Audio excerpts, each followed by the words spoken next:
Hello friends, आज के हम क्लास में देखने वाले हैं फिजिकल केमिस्ट्री का आईएमपी क्वेश्चन जो हर साल हम लोगों के एग्जाम में आते रहता है। तो आइए स्टार्ट करते हैं आज की क्लास। आज की क्लास में हम लोग देखने वाले हैं different type of model which define electrophile interface.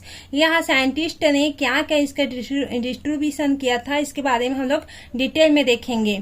तो फर्स्ट साइंटिस्ट था वो था हेल्महोल्ट्ज पेरिन मॉडल।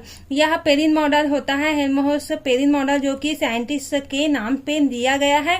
ठीक उसी प्रकार क्या होता है, सेकंड जो होता है मॉडल होता है वह गॉय चैपमैन मॉडल होता है, जो कि गॉय चैपमैन साइंटिस्ट ने दिया था।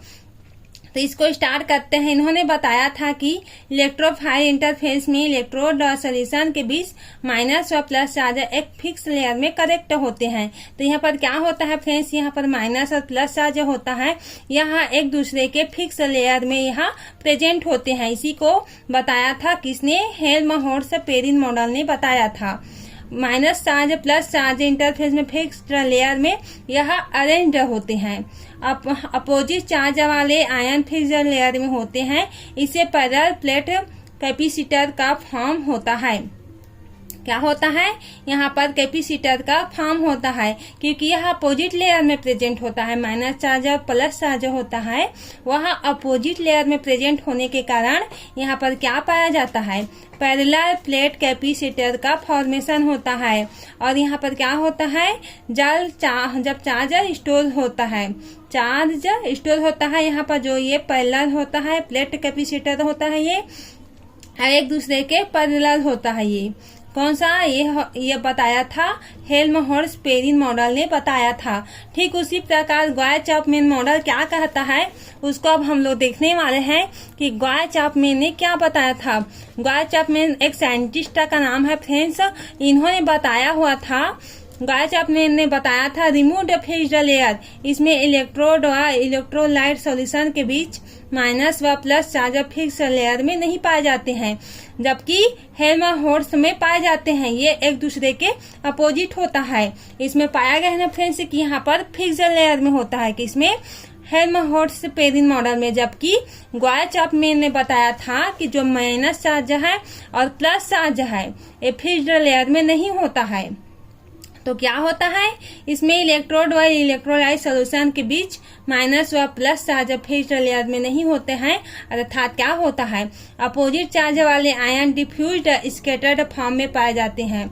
इलेक्ट्रोड के बीच के पास वाले आयन का कंसंट्रेशन अधिक होता है, जबकि इलेक्ट्रोड के दूर वाले आयन का कंसंट्रेशन कम होता है। यहाँ पर दिया गया है फ्रेंड्स, ये माइनस चार्ज है और ये प्लस चार्ज है। यहाँ पर आप लोग देख सकते हैं कि ये माइनस चार्ज है, ये प्लस चार्ज है। यह फिक्स्ड लेयर में नहीं है, जबकि हेल्महोल्ट्ज में फिक्स्ड लेयर में है।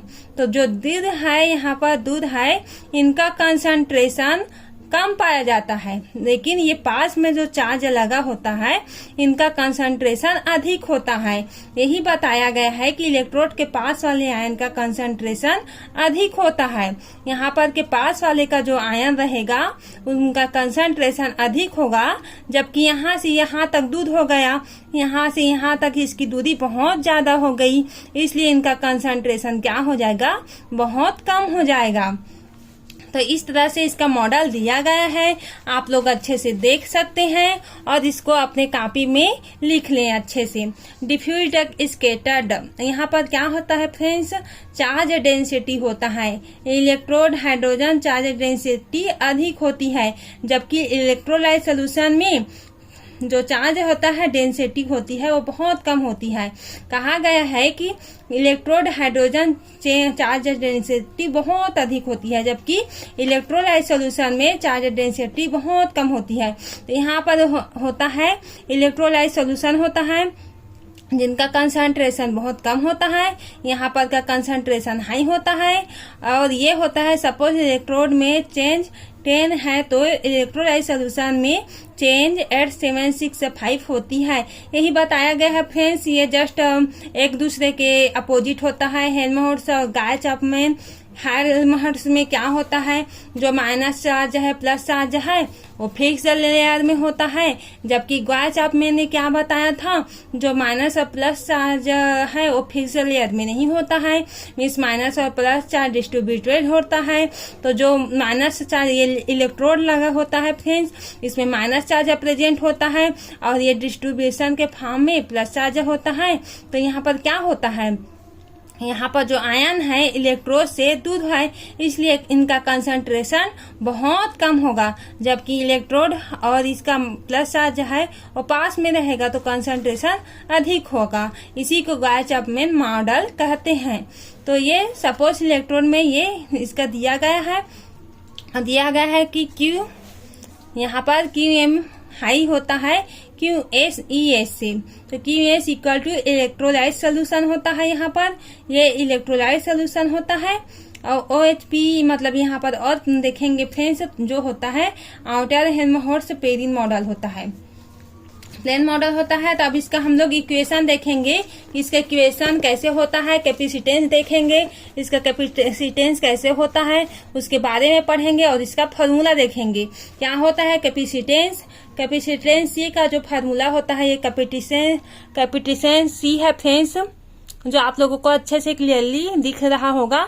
ये कैपेसिटेंस होता है जो कि ये है, इसका फॉर्मूला ये होता है जेड इसका ये है R और E0 J स्क्वायर E का वर्ग C0 1/2 ये होता है cos H Z E0 psi N और इक्वल अपान Z KT, इसका ये फॉर्मूला होता है। इसको आप लोग को अच्छे से रट्टा मान लेना है फ्रेंड्स, क्योंकि इसको हम लोग रट ही सकते हैं। इसका फॉर्मूला को इसका निकालने के लिए बहुत एडिशन लगेगा, इसलिए ये शॉर्टकट में आप लोग इसको रट लेना।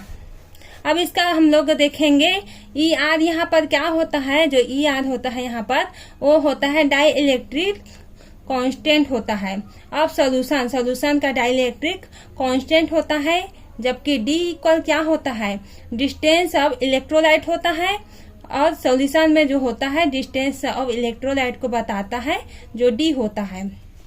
अब हम लोग देखने वाले हैं graph between potential and distance.